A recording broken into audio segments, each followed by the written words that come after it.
Hi, this is Pete Reed, and welcome to this little session on how to spring clean your website. A few hints and tips to get us started. So the first thing to talk about is why should you bother? Well, when you first planned your website, undoubtedly you went through the process of identifying who your customers were, who you expected to view your website. You expected to which services they were going to be looking at, and what you actually wanted your audience to do on each page of your site. Well, over the intervening time, undoubtedly there has been some changes. Perhaps the legislation for the voluntary sector has actually made changes to the way your services are being developed or changed. Or then again, perhaps your audience profile has been changing over the time. As more and more people are getting online, are your audience still using laptops to access your services, or are more and more people using tablets and mobile phones and smartphones and things of that nature? Either way, it's time you went and revisited your site to make sure that every page is still fit for the purpose and that you're getting the results you expect from your website. So it's time to get cleaned up. The first exercise really is to start looking at the keywords. Now, a keyword are the words or phrases that a user would actually type into a search engine such as Google.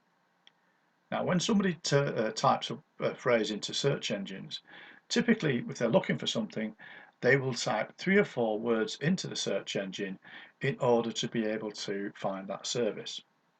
If they're working on a mobile phone, then typically they type in fewer words, so maybe 2 to 3 words if they're searching on a mobile phone to try to find any particular product or service. The majority of searches on the web are actually researches.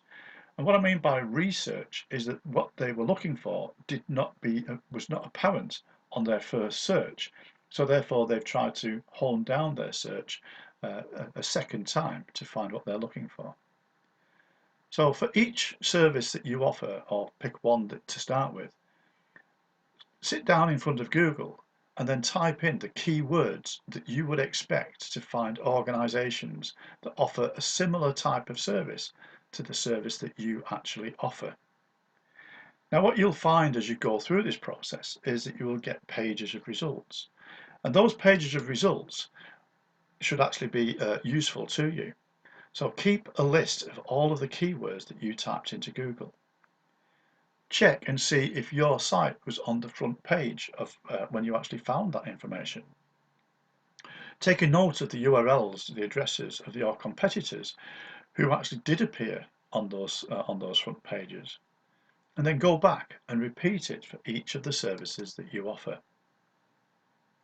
Now what you've got now is a great list of keywords. Those keywords are looking and finding organizations that are similar to the services that your organization is actually offering. Are these terms that your customers would use? Again, I would always draw your mind back to the idea that your customers may not know or use the technical names that you use for some of your goods and services. What are the keywords that your competition is using on your site? So read the paragraphs that's on your competitor's site and see if you can spot any keywords or phrases that they are using repeatedly. Do not just copy their text. Google will punish plagiarism wherever it finds it.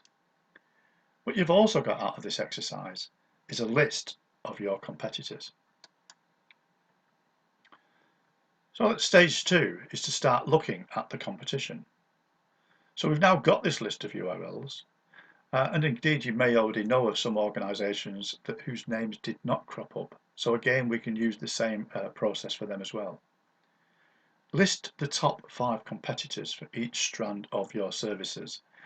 And I do mean each strand of your services. So if you've got 6 services and you've got an organization that only competes in 2 or 3 areas, you still need to use them if they're a big competitor. What are the strengths and weaknesses of each of these top 5 organizations? What are their unique selling points? What is it that makes them special? Also then consider, what are your strengths, your weaknesses and USPs? So from this list of your competition, and you know their strengths and their weaknesses, and you know their unique selling points, and you should also know your own. So the next step is then to revisit the keywords and think again about how they appear now that you've analysed your competition. And what we want to do now is then to build a map of your website and indicate each landing page, and then build a keyword list for that page. Does the content of each page currently match that new keyword list? If not, there's some work to do.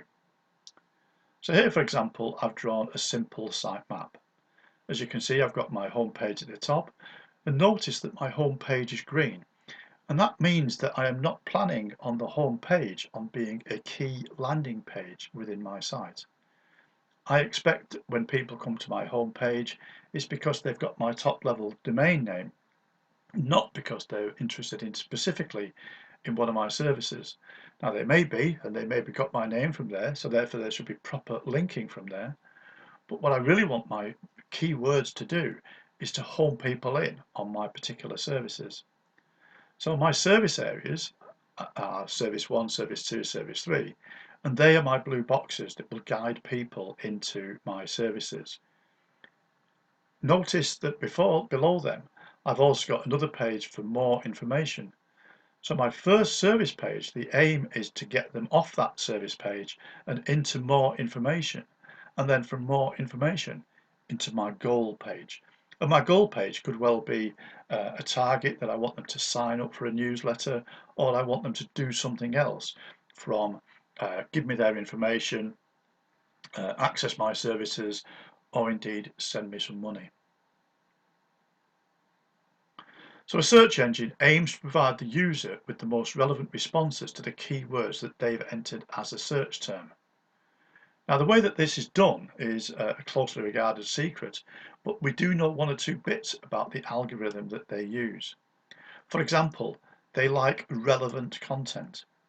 Now relevant content is a very heavily loaded word, because relevance means it's up to date. It can mean that it's appropriate to my location. It can mean it's relevant because they can give me the information at a speed that's acceptable to me. It means that it may be relevant because of the number of visitors that other people that have been generated from the same keyword, and therefore its popularity is high. It could be that the site is popular. So for example, government sites will often score more highly for keywords than anything that you can do. It may be that it's original content. It may be the page structure and site structure allows the site to load quickly and easily.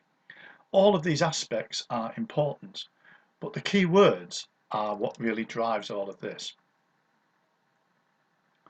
You may also want to have a look at online advertising such as Payperclick, because we've now got a map of our site with landing pages identified, and we've got a keyword list for each page. And we can look at the content of each page and start to rewrite the content, incorporating the keywords that we've identified. Now, you're not going to go straight to number one in Google. And indeed, lots of organizations, SEO organizations and emails that you get will undoubtedly promise you first page ranking for specific keywords. And the fact is that if you use particular specific keywords and we only sell on particular specific keywords, you may well be able to get up to the top.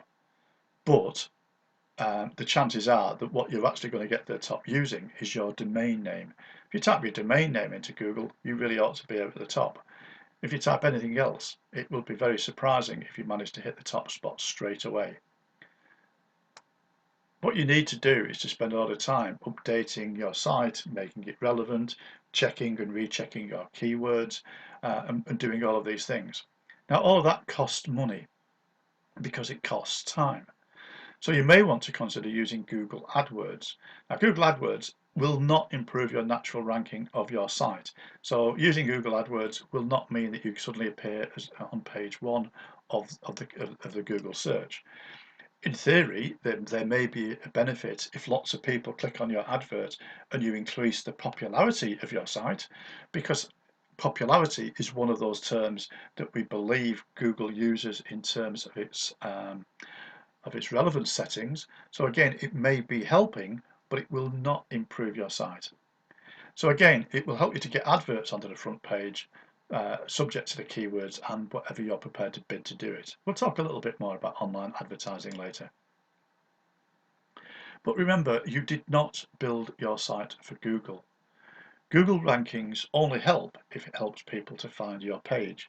So really what you need to be doing is to make sure that you give people your URL wherever possible, and you make it as easy as possible for them to get to your page without going to a search engine. And when your potential clients visit your page, you need to help them to find what they want very quickly and very easily. Now this strange map on the screen is something that you can actually think about when you're actually looking at your own website. Now the top area, in the top left area here, this is where most people's eyes concentrate on when they look at a website. So over here we actually typically see what's called an F pattern, where people's eyes drift across here to see what's on the screen. And as we move down the screen in terms of number of pixels, we get about halfway, 3/4 of the way down the page, and we start getting a significantly lower number of hits. And again, as we move across onto the right hand side of a page, we get a lower number of eyefall on this particular area. And again, the same, it diminishes as we go through. And indeed, if we've got the page fold coming in at about 450, somewhere around here, there's area below here which on many sites very few people would ever see. And indeed, we see a lot of websites where down in the bottom corner here somewhere we've actually got an invitation from organizations to donate and send us some money. I would guess that less than 10% of the people who visit your website would actually see that invitation to spend money. So just think about that as an overlay on your site when you're working. And so to create effective content, what we're really looking for is the key points should be at the top of the page. The key words should be in the first paragraph. Your first paragraph has got to be good, otherwise there is no point in you having a second paragraph. Use short words, use short sentences, use short paragraphs. Use bullet points wherever possible and make it easy for your reader to be able to access the information. There's an old adage that say that most people would try to write for the Guardian, whereas most people read the Sun. Other things to consider in terms of creating effective content is pictures and pictograms. We're seeing with things like various sort of tools such as Pinterest, whereby people are actually increasingly capturing pictures and images and are using those with annotations to actually explain what they're talking about. Video is a great tool.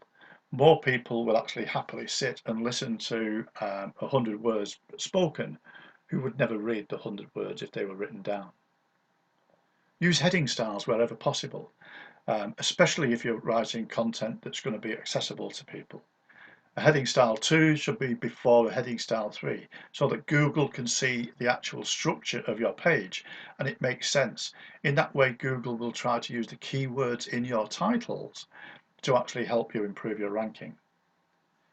You need a clear call to action. What do you expect people to do having viewed your page on your website? If there is no clear action, then they may drift off in any order, in any area of your page or your website, or indeed drift off to somebody else's website. If you've got a very clear call to action that invites people to move forward, to send information, to share a picture, to download a file, make it clear, make it a call to action that people can easily get to. Remember that the people who visit your site are potential clients.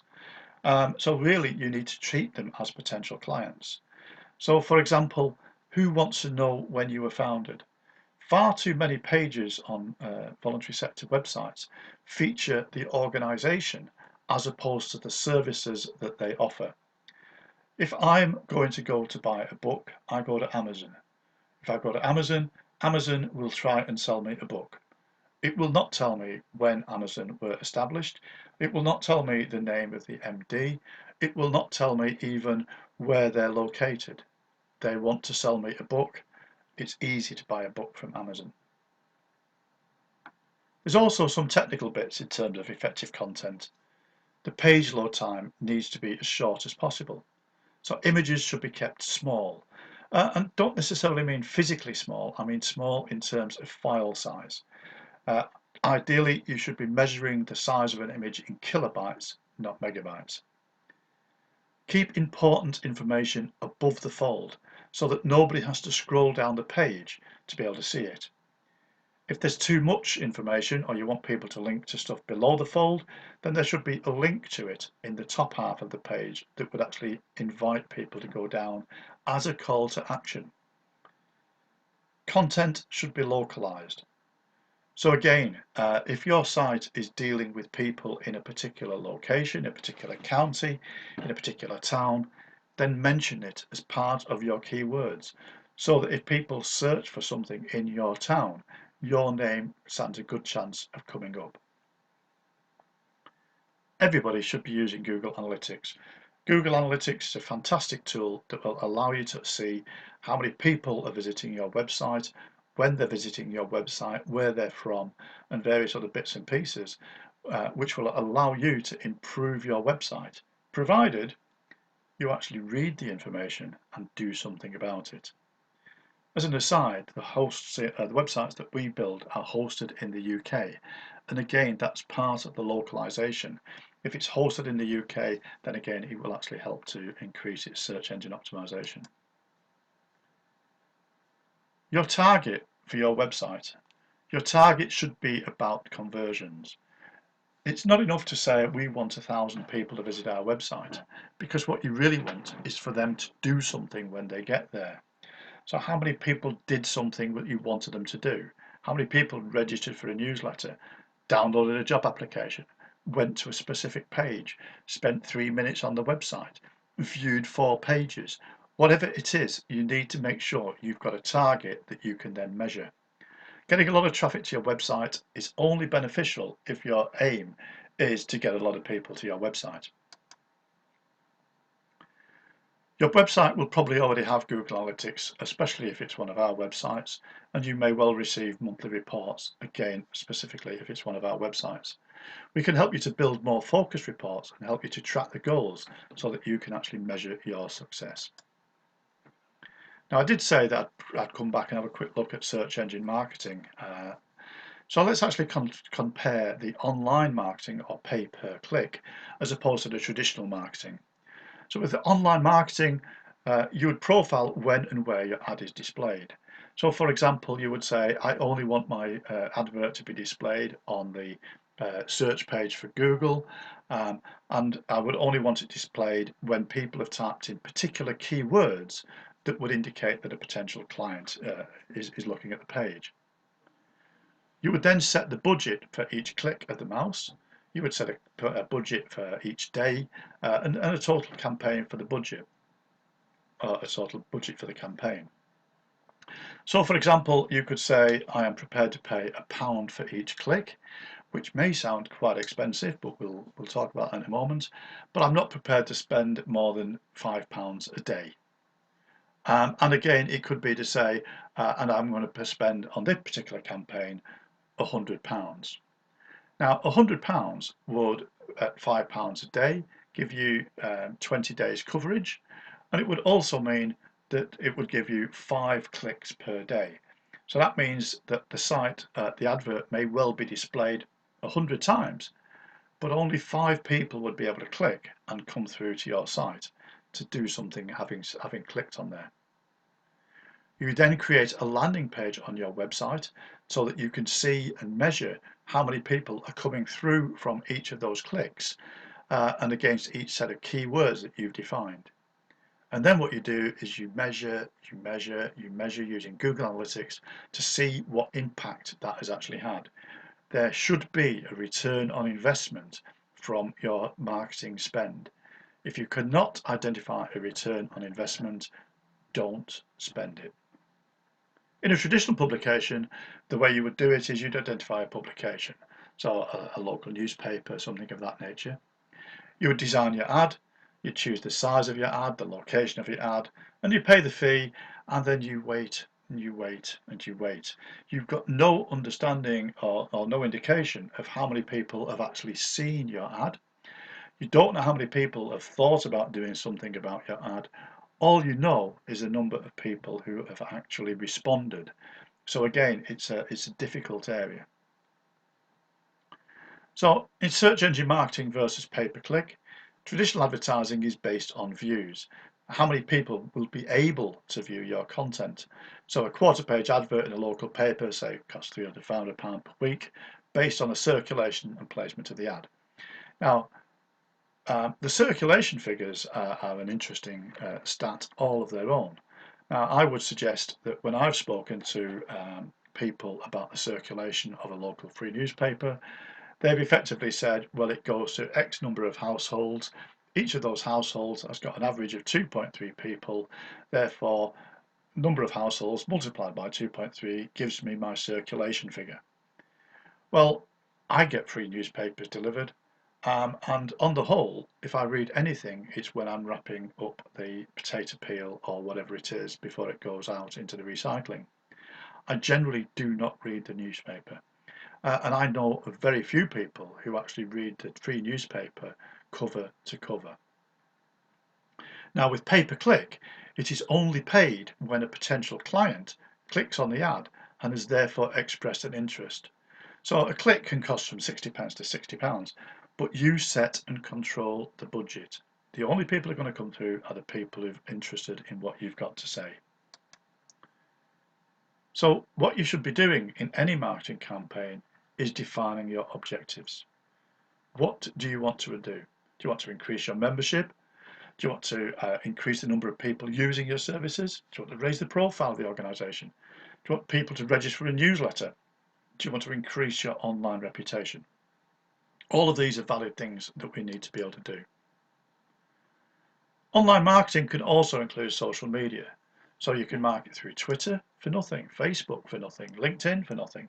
Facebook and LinkedIn, by the way, are introducing paid for advertising, although with dubious, I think that may be a little bit strong, mixed receptions, I think would be fair.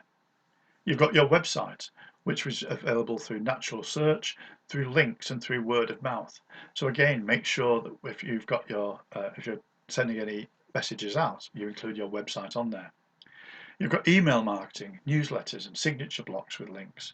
And then you've got pay-per-click using Google AdWords, Bing pay-per-click and also Facebook ads. So here is a quick search engine review.